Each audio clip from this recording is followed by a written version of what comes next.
இதே வேகம் ஏன் பொள்ளாச்சிக்கோ அல்லது அண்ணா யூனிவர்சிட்டிக்கோ காட்டலன்ற ஒரு கேள்வி கேட்கிறார் அவரு. சார், பொள்ளாச்சி விவகாரத்துல காட்டலன்னு யார் சொன்னது?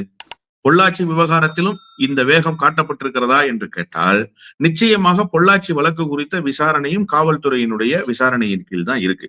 ஏன் வேகம் காட்டப்படலைன்னு கேட்டா, நீதிமன்றம் இந்த அவகாசத்துக்குள்ள முடிக்கணும்னு கெடு விதிச்சிருச்சா பொள்ளாச்சி விவகாரத்துல? இல்லையே. இப்போ ஒரு குறிப்பிட்ட அவகாசத்தை கொடுத்து ஒரு நெருக்கடியை கொடுத்தது நீதிமன்றம். நீதிமன்றத்துக்கு ஒபே பண்ண வேண்டிய இடத்துல, கீழ்ப்படிய வேண்டிய இடத்துல இருக்கிறது காவல்துறை. அதனால் காவல்துறை தன்னுடைய பணியை செய்யறாங்க. இன்னொன்னு, அண்ணா பல்கலைக்கழக விவகாரத்தினுடைய வழக்கு இதை விட வேகமாக முன்னெடுக்கப்பட்டது சார் காவல்துறையால. இதை விட வேகமாக விசாரணை நடந்துச்சு.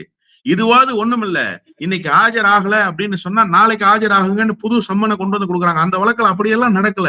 உடனே கைது நடவடிக்கை எடுத்ததுக்கு பிறகு அவர் மீது முழுமையான விசாரணை, அவரை உடனே நீதிமன்றத்துல ஆஜர்படுத்தினாங்க, அடுத்து கஸ்டடியில எடுத்துட்டாங்க, விசாரணை நடந்துகிட்டு இருக்கு. இதை விட வேகமாக நடந்துச்சு. கைது செஞ்சுட்டாங்க. இப்ப சீமான கைது செய்யல. பொம்பளை கேஸ்ல ஒரு பெண்ணை ஏமாற்றிய வழக்குல கைது செய்யல சீமான் வெளியில் தான் சுற்றி கொண்டிருக்கிறார். இன்னொன்னு, சீமான் சொல்றாருல, நான் தினந்தோறும் பத்திரிகையாளர் சந்திக்கிறேன், நான் என்ன தலைமறைவாயிட்டேன். சார், இங்க தலைமறைவு என்பது அவர் வெளியில இருக்காரா இல்லையாங்கிறது இல்ல. உத்தரவு பிறப்பித்திருக்கிற காவல் நிலையத்துக்கு ஆஜராகாமல் இருப்பதற்குடைய நோக்கம் என்ன? நான் என்ன கேட்கிறேன்னா சார், ஒரு பாலியல் குற்றவாளி, ஒரு பெண்ணை ஏமாற்றிய குற்றவாளி, அவர் மீது ஒரு குற்ற புகார் வழக்காக பதிவு செய்யப்பட்டிருக்கு. அதுக்காக ஒரு சம்மன் அனுப்பிச்சா, நான் டூர் ப்ரோக்ராம்ல இருக்கேன், 8 நாள் ஆகும் நான் வர்றதுக்கு, எனக்கு எப்ப வசதிப்படுதோ அப்பதான் வர்றேன்னு காவல்துறை இடத்துல நீங்க ஒரு அப்ளிகேஷனை கொடுக்குறீங்க அப்படின்னு சொன்னா, ஒரு விளக்கு கேட்டு ஒரு மனுவை தாக்கல் பண்றீங்கன்னு சொன்னா காவல்துறை என்ன சார் செய்யும்?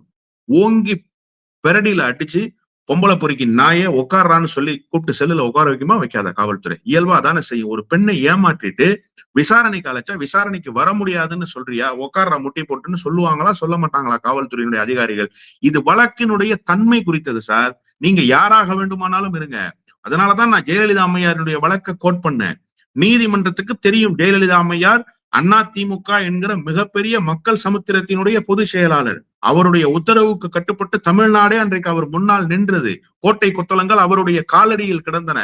இது எல்லாம் நீதிமன்றத்துக்கு தெரியுமா தெரியாதா? நீதிபதி குன்ஹாவுக்கு தெரியுமா தெரியாதா? தெரிஞ்சுதானே உத்தரவை போட்டாங்க. அப்ப என்ன பொருள்னா, எந்த குற்றச்சாட்டு உங்கள் மீது முன்வைக்கப்பட்டிருக்கிறது, அந்த குற்றச்சாட்டை பொறுத்துத்தான் நீங்கள் யார் என்பதை நீதிமன்றம் முடிவு செய்யும். நீங்க மிட்டா மிராசா இருக்கலாம், நீங்க உலகத்துக்கே அதிபதியாக இருக்கலாம், அதெல்லாம் நீதிமன்றம் பார்க்காது. சட்டத்தின் முன் அனைவரும் சமம் என்பதுதான் நீதிமன்றத்தினுடைய பார்வை. எனவே அந்த அடிப்படையில் நீதிமன்றம் இந்த வழக்கை பார்த்திருக்கு. காவல்துறை இந்த வழக்கு அப்படித்தான் பார்க்குது என்பதுதான் யதார்த்தமான உண்மை.